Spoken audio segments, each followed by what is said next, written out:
চাওক ২৭ তাৰিখে নিশা প্ৰায় ৯:২০-২৫ মান হৈছিল। সেই সময়তে মোৰ লগৰ এজনৰ মোবাইলৰ পৰা এটা ফোন আহিল। ফোনত তেওঁ ক'লে যে হোৱাটছআপলৈ আহাচোন। যিহেতু লগৰজনে ক'লে হোৱাটছআপলৈ আহিলোঁ। সেই সময়তে হোৱাটছআপত এটা ভইচ কল আহিলে। ভইচ কলটোত কথা পাতিছে এজন বিজেপিৰ নেতাই। সেই নেতাজনে মোক কৈছে যে মই দিয়া ফেচবুকত মই যদি কিবা এটা ফেচবুকত দিওঁ তাত তুমি কমেণ্ট কিয় কৰিছা। চাওক, এইটো আমাৰ গণতন্ত্ৰৰ এখন দেশ। আমাৰ এটা মৌলিক অধিকাৰ আছে। আমি আমাৰ নিজৰ যিখিনি ক'বলগীয়াখিনি সামাজিক মাধ্যমত দিছে, আমি সামাজিক মাধ্যমত উত্তৰ দিছোঁ। সেই কথাখিনিকে তেওঁ সীমাতে সীমিত নাৰাখি তেওঁ তেতিয়া মোক দম দিছে, ভয় খুৱাইছে যে বিজেপিৰ যুৱ মৰ্চাৰ নেতাই তোমাক য'তে পাব তাতে পিটিব।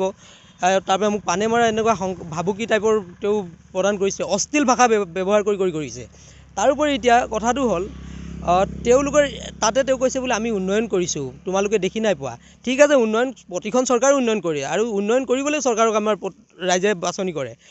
তেওঁলোকে উন্নয়ন যদি কৰিছে, আজি ডুমডুমা বিধানসভা সমষ্টিত মই এটা কথা কওঁ, আটাইতকৈ দুখ লগা কথাটো হৈছে আমাৰ চাহ শ্ৰমিকসকললৈ।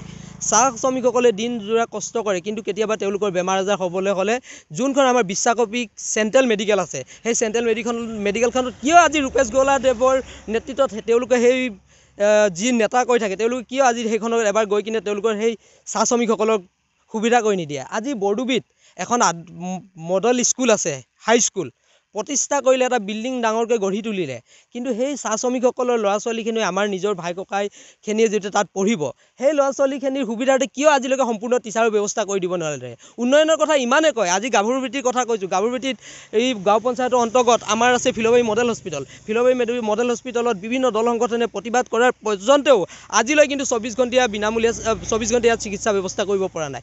তাত যিটো এক্সৰে মেচিন আছে, যিখিনি আমাৰ সামগ্ৰী আছে টেষ্টৰ পৰা আদি কৰি সেইখিনি সুবিধা আজিলৈকে দিব পৰা নাই। আৰু তেওঁলোকে কয় আমি বহুত উন্নয়নৰ গাঁথনি ঘটিলোঁ। ৰাস্তা ঘাট প্ৰতিটো চৰকাৰে বনাব লাগিব। আজিও ৰাস্তা ঘাট হৈছে, আজিও ফিলবাৰীত বহু হৈছে, মই সেইটো মানিছোঁ, তেওঁলোকে কৰিছে, কংগ্ৰেছৰ দিনতো কৰিছিল। উন্নয়ন চৰকাৰে কৰিবই, কিন্তু আজিও ফিলবাৰীত বহুত ৰাস্তা বনায়। মই এতিয়া উদাহৰণ দিব গ'লে টিংখাং গাঁওখনৰ কি অৱস্থা, ৰাইজে নিৰ্বাচন ইয়াত বাতিল কৰি দিব, কোনো ভোটাৰ ৰাজনীতি দলৰ নেতা নোহোৱাব। সেনেকুৱা ধৰণৰ পৰ্যায়ন্ত দিয়াৰ পিছতো আজি সেইখন গাঁৱত কিয় হেৰি কৰিব নোৱাৰিলে। তেওঁলোকে খালী সেই ভেমিচালি লোকক দম দিয়া কথাবিলাক এৰি দিয়ক। যদি কাৰোবাৰ লগত কিবা যদি আছে, সেই কথাখিনি আপোনালোকে মোক ব্যক্তিগতভাৱে কওক, কাৰো ঘৰ পৰিয়ালক আঘাত কৰি কিনে কথা নক'ব।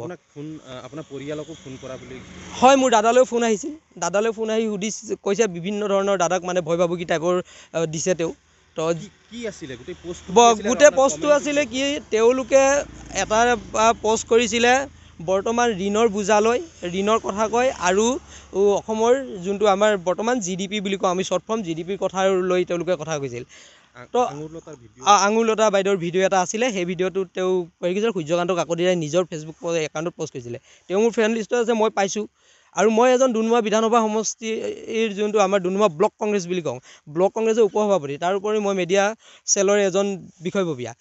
তো সেইটোৱে মই পাওঁতে মোৰ যিটো কৰ্তব্য, আমি বিৰোধী হিচাপে আমি বিৰোধ কৰিমেই। বিৰোধ কৰাৰ হেৰিত মই এটা বস্তু লিখিছিলোঁ, মই কমেণ্টটো যিহেতু মোৰ ইয়াত আছে, মই অলপ পঢ়িও নাইছোঁ, অকণমানেই পঢ়িছোঁ। আমি সাধাৰণ মধ্যবিত্ত মানুহ, আমি এটা কথা জানো, ধাৰ ল'লে ধাৰ ঘূৰাই দিব লাগিব, আৰু সেই ধাৰ জনসাধাৰণৰ টেক্সৰ পৰাই দিব লাগিব। বৰ্তমান অসমৰ মধ্যবিত্ত মানুহৰ যি অৱস্থা হৈছে, সেই কথা ডাঙৰ ডাঙৰ ভাষণ দিয়া চৰকাৰৰ বিষয়ববীয়াই বুজি নাপাব। সেইসকলে কেতিয়াবা বজাৰত গৈ চাউল তেল আদি বজাৰ কৰি পাইছেনে, এনেধৰণৰ মই এটা লিখিছিলোঁ। সেই বস্তুটোৱে তেওঁলোকৰ ইমানে গাত খুচিলেনে, তেওঁলোকে যে মোক প্ৰাণে মৰা ভাবুকি দিব পাৰিছে। তেওঁলোকক এটাই কওঁ, এই ধৰণৰ এই যে আজি আচলতে তেওঁলোক কোনো পুৰণি বিজেপি নহয়, তেওঁলোক আচলতে বিজেপি। কেইদিনমান আগলৈকে সেইসকলে কংগ্ৰেছ কৰি আছিল, এৰাতিৰ ভিতৰত পাল্টি মাৰি আহি আজি বিজেপিত বৰ্বৰতা দেখায়। আৰু যিখিনি আমাৰ গাভৰুবেটী হওক বা আন যিখিনি আমাৰ বিজেপি, আজিও আমাৰ লগত ভাল সম্পৰ্ক, আজিও তেওঁলোকৰ ঘৰত কিবা সকাম পাতে আমাক মাতে, তেওঁলোকে দুখীয়া সময় আমি যে উপস্থিত হওঁ, তেওঁলোকৰ লগত আমাৰ মাজত যিটো সম্পৰ্ক, সেই সম্পৰ্কটো এই যে কালি পৰহি অহা ডলাৰ বগৰীৰ নিচিনা বাগৰি ফুৰা নেতা কিছুমানৰ কাৰণে আমাৰ সম্বন্ধবিলাক বেয়া কৰিবলৈ তেওঁলোকে চেষ্টা কৰা, এইটো এটা ষড়যন্ত্ৰ। আৰু আমাৰ ভাতৃত্ববোধ এনেদৰে শেষ কৰিবৰ কাৰণে বিচাৰি আছে তেওঁলোকে।